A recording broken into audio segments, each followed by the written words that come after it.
A lança atravessou o lado de Cristo e o sangue jorrou sobre o soldado romano. Naquela hora, seus olhos se abriram. O assassino caiu de joelhos. Ali mesmo nasceu um santo. Aquele que feriu, agora curava. Mas o que ele faria depois mudaria o mundo. Ao final do vídeo, faremos a oração mais poderosa a São Longuinho, o soldado romano que foi vencido pelo amor de Deus.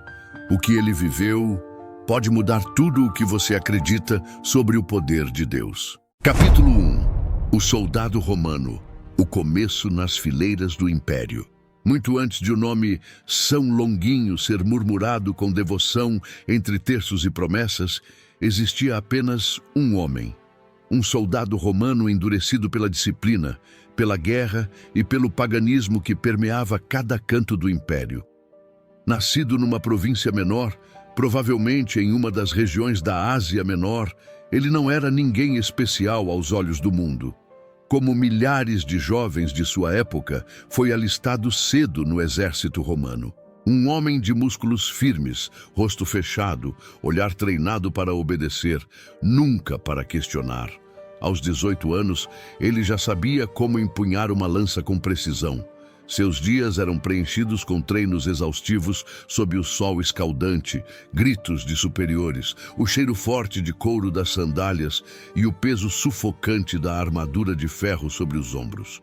A disciplina militar esculpia não só o corpo, mas também o coração. A compaixão era vista como fraqueza, a piedade como superstição de povos conquistados. Entre chicotadas e marchas intermináveis, ele foi moldado como uma arma viva a serviço de César. A religião oficial do império lhe oferecia apenas deuses distantes, orgulhosos e vingativos. As oferendas eram mecânicas, os rituais vazios. Longino, embora seu nome ainda não fosse esse, aprendeu a confiar apenas na espada.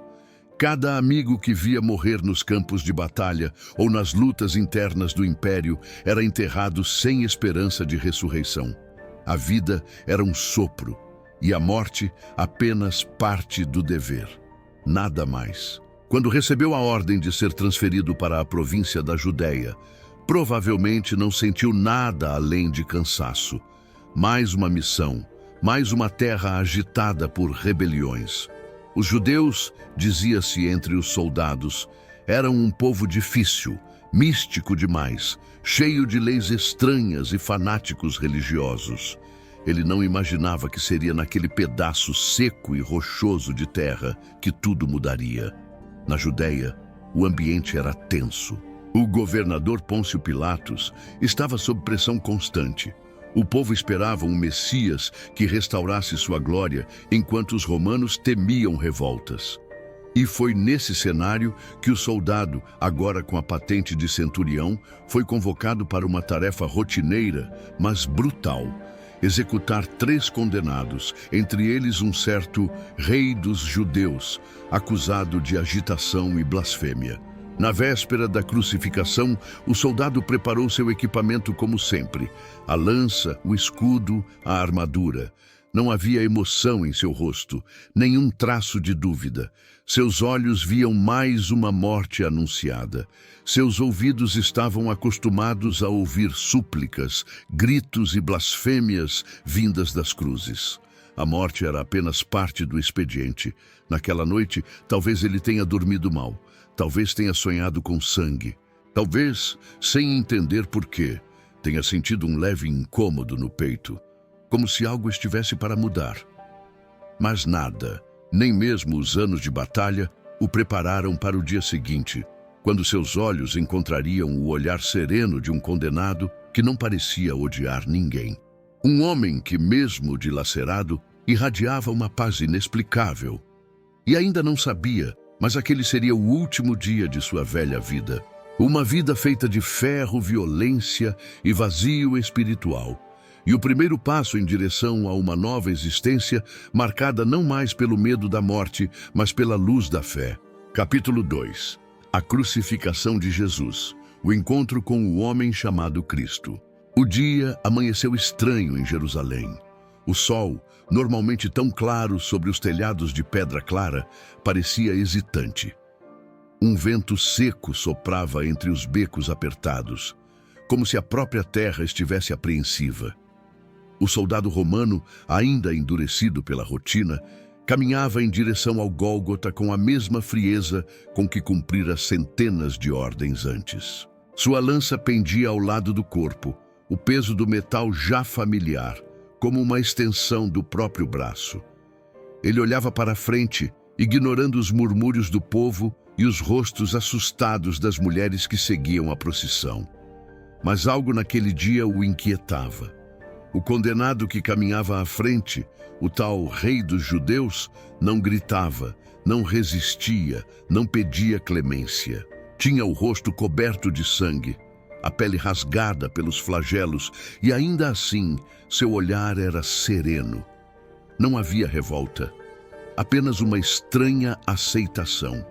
Era um silêncio que gritava mais alto que qualquer súplica, um silêncio que o soldado jamais havia presenciado.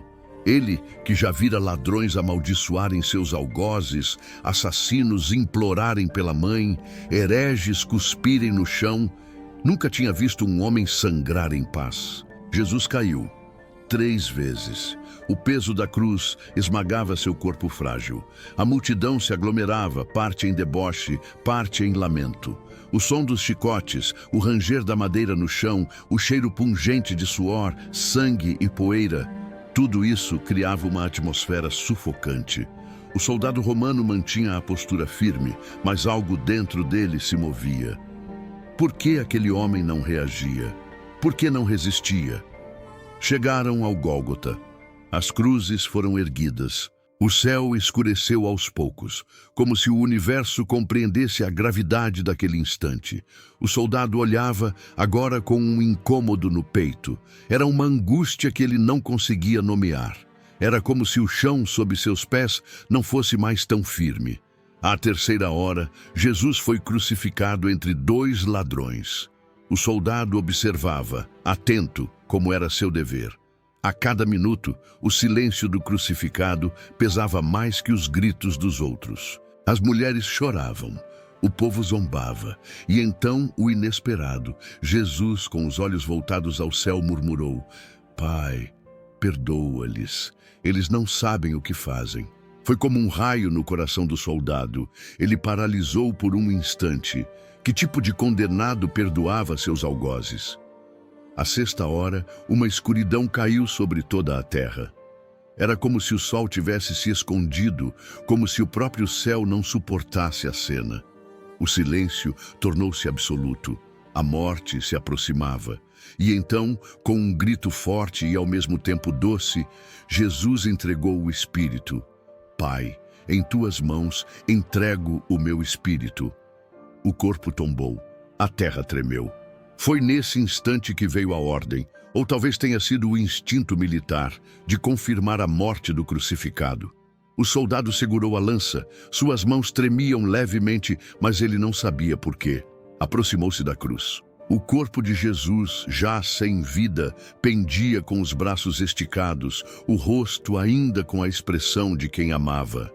Ele cravou a lança no lado direito de Jesus. E naquele momento, sangue e água jorraram com força, atingindo-lhe o rosto e escorrendo até seus olhos. Ele cambaleou, levou a mão ao rosto, sentiu algo diferente. A dor nos olhos, uma dor que carregava havia meses, talvez anos, desapareceu. A visão, antes turva, clareou. Mas mais do que a cura física, foi um outro tipo de luz que se acendeu dentro dele. O soldado caiu de joelhos. Os outros soldados o olharam confusos. Ele chorava, chorava em silêncio. Algo havia sido rompido dentro dele. Ele olhou de novo para aquele corpo perfurado e soube, sem ninguém precisar dizer, que havia acabado de ferir o Filho de Deus. Ali, ao pé da cruz, nascia São Longuinho. Ele não sabia seu novo nome ainda, mas sua alma já não era mais a mesma. A lança que antes era a extensão de seu braço tornou-se símbolo da dor que ele causara e da graça que recebera. Capítulo 3. O sangue e a água, o milagre que cega e cura. A lança ainda tremia nas mãos do soldado quando o líquido quente escorreu pelo cabo, atingindo seus dedos, sua túnica e seu rosto. Sangue e água, dois elementos, uma só origem. Ele cambaleou para trás, instintivamente levando as mãos aos olhos. Era como se o calor daquele sangue estivesse vivo, penetrando sua carne, atravessando sua alma. Seu nome ainda não era Longino, mas naquele instante algo novo nascia dentro dele. Durante meses, talvez anos, o soldado sofrera com uma enfermidade ocular.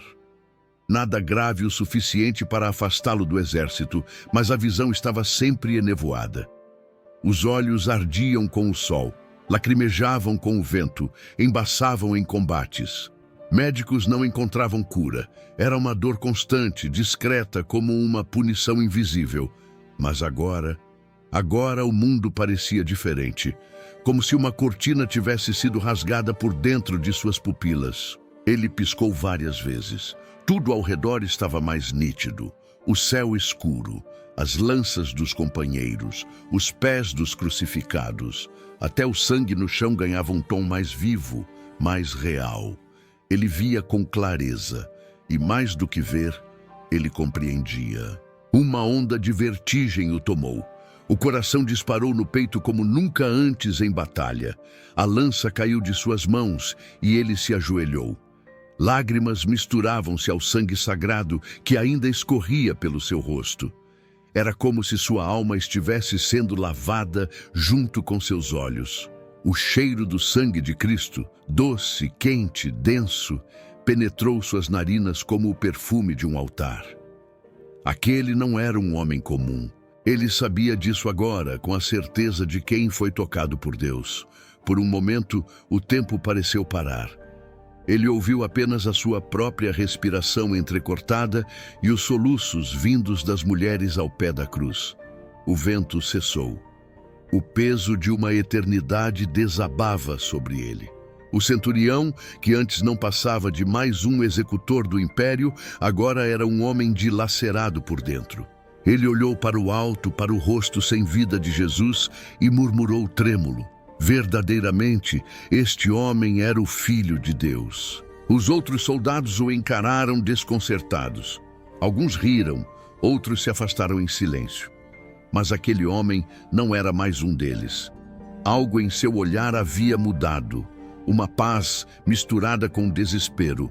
Um alívio que vinha junto com o mais profundo arrependimento.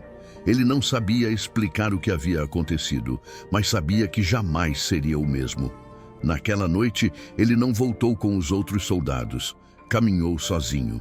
Vagou pelas ruas estreitas de Jerusalém, sem destino, sujo de sangue e lágrimas. Cada passo era um lamento. A imagem de Jesus pendurado na cruz lhe queimava a mente. Ele fechava os olhos e via de novo o momento em que sua lança perfurava o lado do Senhor. Era uma memória que agora o acompanharia para sempre. Um fardo que só a fé seria capaz de redimir. Quando chegou à hospedaria onde costumava dormir, não conseguiu entrar. Sentou-se à beira do caminho, cobriu o rosto com as mãos e chorou como uma criança. O soldado treinado para matar agora se via vencido por um homem crucificado. O homem que ele havia matado o havia salvado. Era o paradoxo da cruz. A partir daquela noite, ele desapareceu do exército. Nenhuma história oficial o menciona mais entre os registros militares. Os historiadores o perdem de vista, mas a tradição da igreja o encontra. E a sua alma, ferida pela culpa, começa a se reerguer pela graça. Ele ainda não sabia onde iria. Mas uma coisa era certa: não poderia mais viver como antes. Aquele sangue que curara seus olhos havia aberto uma nova visão da vida, a visão da fé. Capítulo 4. A conversão silenciosa, a fuga do soldado. Na manhã seguinte à crucificação, A cidade ainda dormia, envolta em um silêncio pesado e misterioso. Os mercados ainda não tinham sido abertos, as vozes das mulheres não ecoavam nas vielas, e até os cães, normalmente agitados, pareciam calados. O céu estava pálido, como se o próprio sol tivesse receio de brilhar naquele dia. No canto de uma hospedaria simples, entre sombras e colunas de pedra, o soldado romano se despedia do mundo antigo. Em silêncio, vestiu-se com roupas simples, nenhuma insígnia, nenhum sinal do império, nada que o ligasse à farda que um dia tanto orgulhou. Ele deixou para trás a armadura, a capa, o elmo, carregava apenas uma pequena bolsa de couro, uma túnica grossa e os olhos ainda vermelhos de tanto chorar. Não havia mais sentido em combater, matar ou dominar. Ele não servia mais a César. Algo maior agora o chamava. Cada passo era um adeus. Às ruas empoeiradas de Jerusalém, aos companheiros de armas, à glória vazia dos campos de batalha. Mas mais do que deixar a cidade, ele deixava o homem que havia sido. O centurião morria ali, naquele instante, e nascia apenas Longino, não mais um guerreiro, mas um penitente. Ele caminhava pelas trilhas do deserto, onde o calor queimava a pele e o vento assobiava entre as pedras. A poeira subia com cada passo, cobrindo seus pés, seus pensamentos, seus pecados. A cada hora que passava, sentia-se mais leve e mais nu. A dor do arrependimento pesava mais do que a armadura romana, e ele a carregava com dignidade. À noite, deitou-se ao relento com a cabeça apoiada em uma pedra, os olhos fixos nas estrelas. Pensava no corpo de Jesus, na ferida aberta pelo seu golpe, no sangue que escorreu até tocá-lo. Chorava em silêncio, sentindo-se indigno daquele milagre. "Por que eu, Senhor?", murmurava no escuro. "Por que me curaste quando fui eu quem te feriu?" Não havia resposta, mas havia paz. Nos dias seguintes, cruzou pequenas aldeias, evitando contato com qualquer um que pudesse reconhecê-lo. Dormia sob árvores, bebia em riachos, comia o que encontrava. E à medida que o corpo se desgastava, a alma se fortalecia. Pela primeira vez, ele rezava, não com palavras rebuscadas, mas com o coração despido. Cada passo no deserto era uma súplica, cada pedra um altar. Cada noite, uma confissão sem voz. E foi assim que começou sua verdadeira conversão. Não numa praça pública, não diante de multidões, mas no segredo do caminho, onde só ele e Deus caminhavam juntos. Não sabia ainda onde estava indo, mas no fundo do peito sentia que alguém o conduzia. E esse alguém não precisava de mapas nem de estradas, apenas de um coração disposto a se render. No silêncio do deserto, ele compreendeu que o perdão não se explica, se recebe. E foi esse silêncio que começou a forjar o santo. Capítulo 5, Retiro na Capadócia, o nascimento de um novo homem. A caminhada havia se transformado em missão, e o deserto em catedral. Depois de semanas peregrinando entre rochas, vilas e florestas, o soldado encontrou um lugar que não estava nos mapas de Roma, mas já vivia nos planos de Deus. Uma região de cavernas silenciosas, planaltos áridos e montanhas erodidas pelo tempo. Era a Capadócia. Ali, entre formações rochosas e vales escondidos, existiam comunidades cristãs primitivas que se reuniam em segredo, celebravam a Eucaristia em silêncio e partilhavam o pão com os que sofriam. Foi em uma dessas grutas que ele foi acolhido, sujo, magro, cansado, mas com os olhos brilhando de uma sede que não era mais humana. Não revelou seu passado de imediato. Apenas disse que tinha visto o crucificado e que precisava aprender a amá-lo. Os primeiros dias foram de silêncio absoluto. Ele mal falava, observava, escutava, vivia o evangelho antes mesmo de compreender todas as palavras. Sentava-se com os pobres, dividia o pouco que recebia, ajudava os anciãos a carregar água, limpava as grutas após as reuniões noturnas.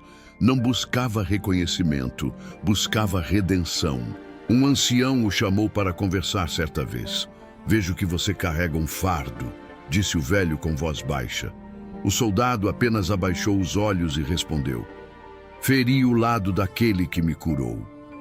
O ancião sorriu com doçura e, colocando a mão sobre seu ombro, disse: então você é mais abençoado do que imagina. Foi um instrumento da graça. Aquelas palavras o libertaram. Foi nessa comunidade escondida que o soldado aprendeu a orar com profundidade. Não mais apenas lágrimas, mas agora salmos. Não mais apenas gemidos, mas agora o Pai Nosso. Cada palavra da Escritura lhe queimava a alma como brasa.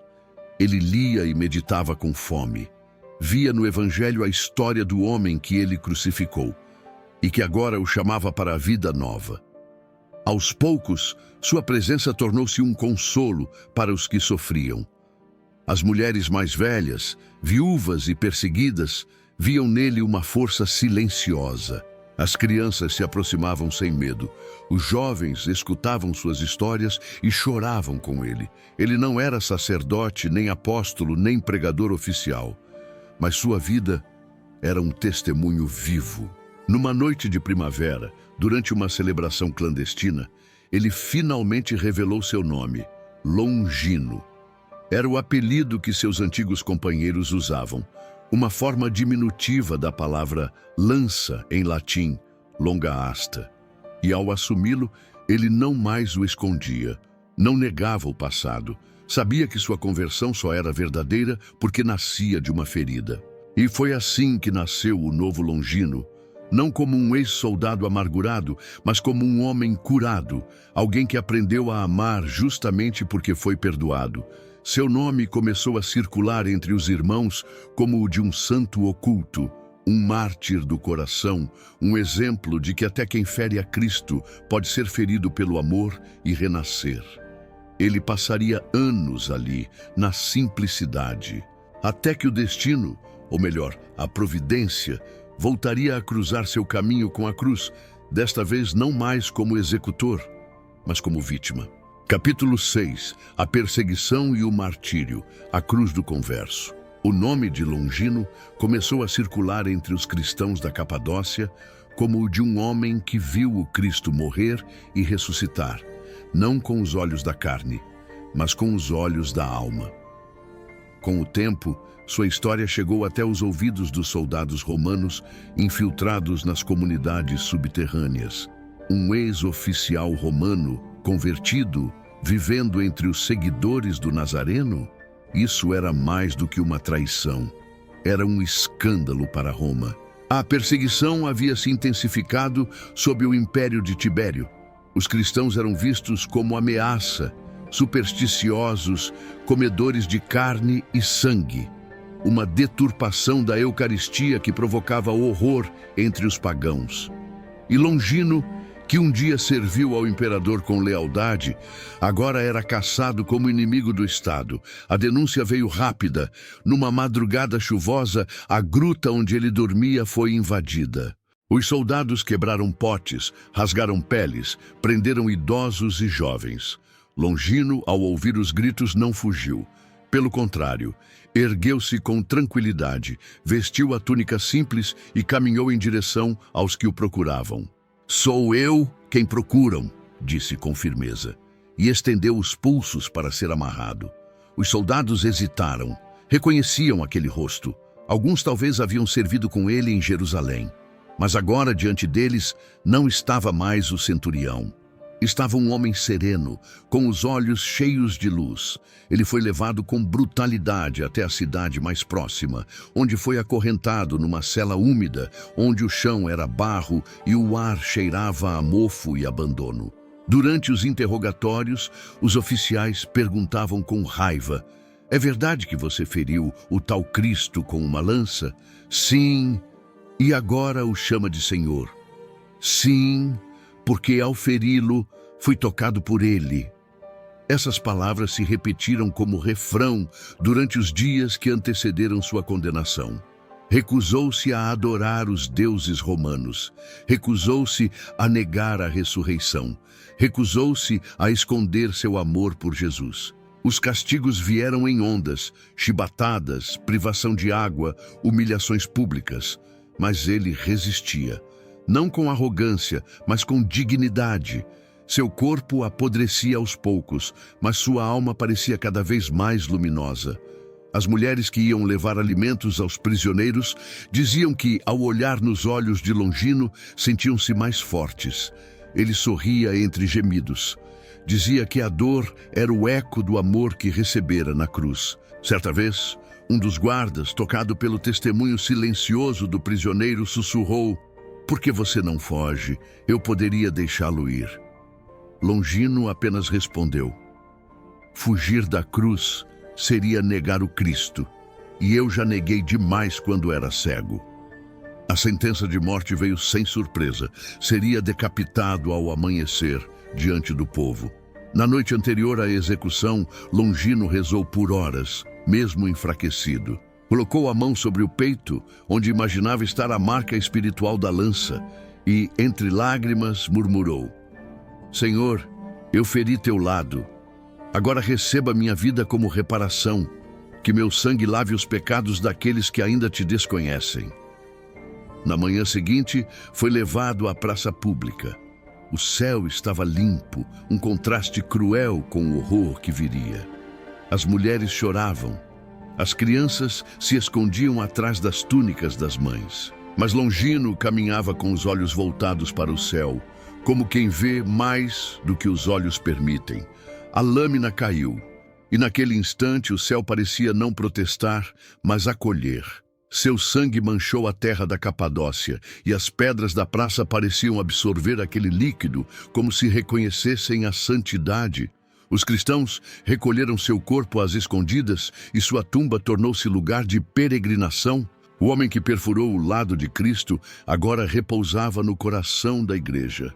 Capítulo 7. O culto popular, a propagação de sua história e devoção. O corpo de Longino foi enterrado por mãos anônimas em uma cova simples, longe dos olhos dos soldados.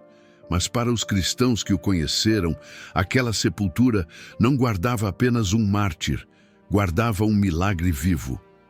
Um homem que foi testemunha ocular do sangue e da água que saíram do lado de Jesus. Um homem que não apenas viu, mas creu. Nas décadas seguintes, seu nome começou a ser murmurado nas reuniões escondidas das primeiras comunidades cristãs.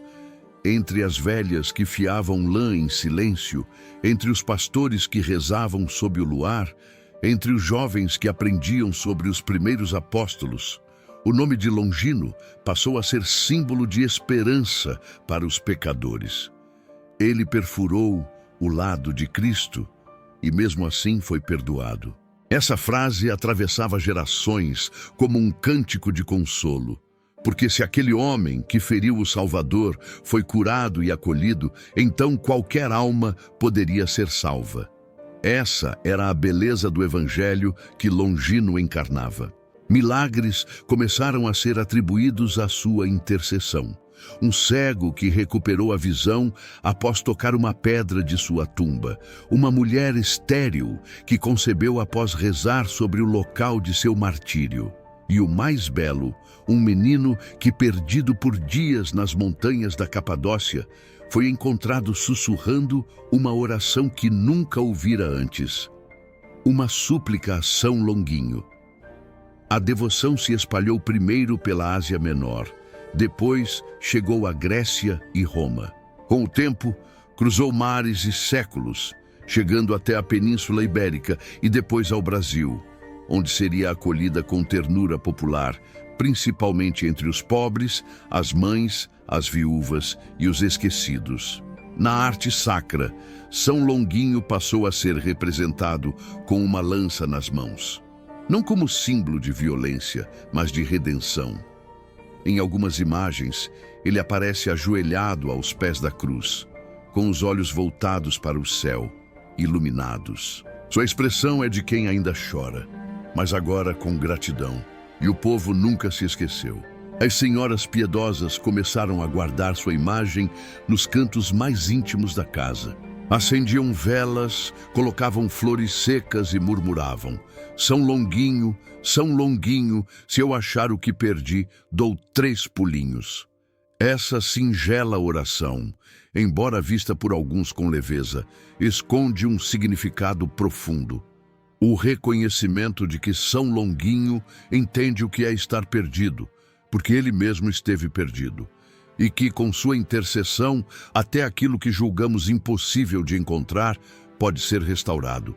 A devoção popular o tornou íntimo das donas de casa, das avós, das professoras aposentadas e das mulheres que guardam lembranças dentro de caixas de costura.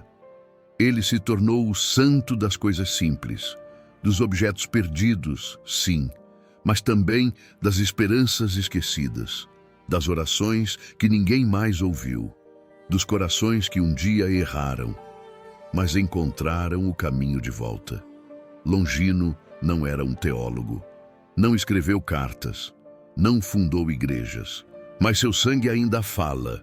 Sua lança, antes símbolo de dor, agora aponta para o perdão, e sua memória é mantida viva por cada mulher que acende uma vela e acredita com o coração humilde que até os perdidos podem ser achados.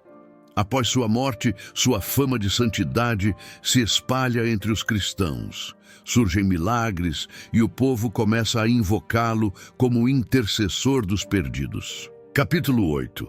O 3 pulinhos, o símbolo da fé simples e popular. As histórias dos santos, ao longo dos séculos, costumam ser envoltas por grandiosidade, catedrais, teologias profundas e discursos eloquentes. Mas com São Longuinho foi diferente. Sua memória não cresceu nas bibliotecas, mas nas cozinhas. Não nos tratados, mas nos terços entrelaçados pelos dedos enrugados das avós. Sua fama atravessou os tempos não pela pompa, mas pela proximidade. E foi entre mulheres simples de coração sensível que nasceu o costume mais singelo e ao mesmo tempo mais tocante da devoção cristã. Os 3 pulinhos. São Longuinho, se eu achar o que perdi, dou 3 pulinhos. A frase parece até uma brincadeira infantil, mas por trás dela existe uma profundidade comovente, porque ela fala sobre perda, fé e gratidão. Fala sobre aquilo que escapa das mãos e sobre um santo que nos ajuda a reencontrar o que parecia perdido. Tudo começou com relatos antigos, especialmente entre as camadas mais humildes da Europa. Diziam que São Longuinho, por ter sido cego e curado ao ver Cristo, tinha sensibilidade especial para enxergar o que os outros não viam. Ele enxerga o que a gente não acha, diziam as mulheres, com o rosário no colo e o avental ainda manchado de farinha. Ao longo dos séculos, a devoção foi se moldando à cultura de cada povo. No Brasil, especialmente entre as senhoras do interior e das periferias, os pedidos começaram a ser feitos em voz baixa, com fé concreta, por uma chave perdida, um documento importante, uma carta esquecida. O pedido vinha sempre acompanhado da promessa dos 3 pulinhos, um gesto de humildade e alegria. Humildade por reconhecer que precisa de ajuda, alegria por confiar que ela virá. Os pulinhos tornaram-se assim um pequeno ato litúrgico doméstico. Em vez de altares suntuosos, tapetes simples. Em vez de corais, o silêncio da casa. E ainda assim, naquele gesto leve, uma fé profunda se manifestava. Porque para aquela mulher que procura a aliança do marido falecido, o documento da aposentadoria, a fotografia antiga da filha, aquilo não é só um objeto, é um pedaço da vida, uma memória, um elo. E São Longuinho entende, porque ele também perdeu tudo. Perdeu o rumo, perdeu a honra, perdeu a visão e reencontrou a si mesmo aos pés da cruz. O gesto dos 3 pulinhos é quase uma dança com o céu, uma pequena oferenda de corpo e alma, como se dissesse: Senhor, eu confio, e se São Longuinho me ajudar, eu me alegro, com o corpo inteiro. O mais belo dessa devoção é que ela não precisa de explicações. Ela acontece e funciona Quantas senhoras não guardam em seus corações dezenas de histórias de coisas encontradas graças ao santo da lança? E cada pulinho dado é um sinal de que o céu ouviu, de que em algum lugar entre o incenso do altar e o cheiro do café da manhã, Deus agiu discretamente. E o mais tocante, mesmo quando o que foi perdido não é achado, elas continuam pulando. Porque no fundo sabem que a fé não está na resposta, mas na confiança. E assim, de geração em geração, São Longuinho continua sendo invocado, não como um herói distante, mas como um amigo da casa, um vizinho do céu, aquele que entende a dor de perder e a alegria de reencontrar. Agora chegamos ao momento mais sagrado desta jornada, a oração final. Aqui não contaremos mais a história de São Longuinho. Agora falaremos com ele. É o instante em que a memória se transforma em súplica e a narrativa em encontro. Esta oração será escrita com profundidade espiritual, em parágrafos bem estruturados, repleta de imagens sensoriais, emoção e fé viva. Uma oração feita para ser rezada com o coração aberto, entre lágrimas e esperança. São Longuinho, tu que estiveste aos pés da cruz, tu que seguraste a lança que feriu o lado sagrado de Jesus e que foste ferido pela graça no instante em que o sangue e a água tocaram teus olhos cansados. Olha agora para nós, pecadores. Nós também temos olhos que não enxergam direito. Nós também já machucamos, ferimos, negamos o amor. Mas como tu, queremos ser lavados pela misericórdia, queremos reencontrar o que perdemos, a fé, a paz, o caminho. Tu que abandonaste o exército de César para seguir o rei crucificado, ensina-nos a largar também nossas armaduras, as da vaidade, da mágoa, do orgulho. Mostra-nos como viver com humildade entre os simples, entre os que choram baixinho, entre as mulheres que acendem velas com as mãos trêmulas, entre os que perderam algo e não sabem mais onde procurar. São Longuinho, intercessor dos esquecidos, pega a tua lança de luz e aponta para aquilo que perdemos. Se foi um objeto, ajuda-nos a encontrá-lo. Se foi um afeto, ajuda-nos a curá-lo. Se foi a fé, então clama ao céu por nós, para que nossos olhos sejam abertos como os teus foram quando o sangue do Cordeiro te tocou. Acompanha-nos nas madrugadas de angústia, nos quartos onde choramos sozinhas, nas cozinhas onde rezamos com o terço entre os dedos e a panela no fogo.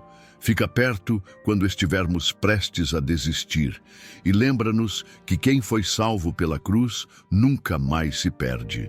São Longuinho, que tua simplicidade conquiste nosso coração endurecido, que tua história nos lembre que até quem fere pode ser curado e que nunca é tarde para recomeçar.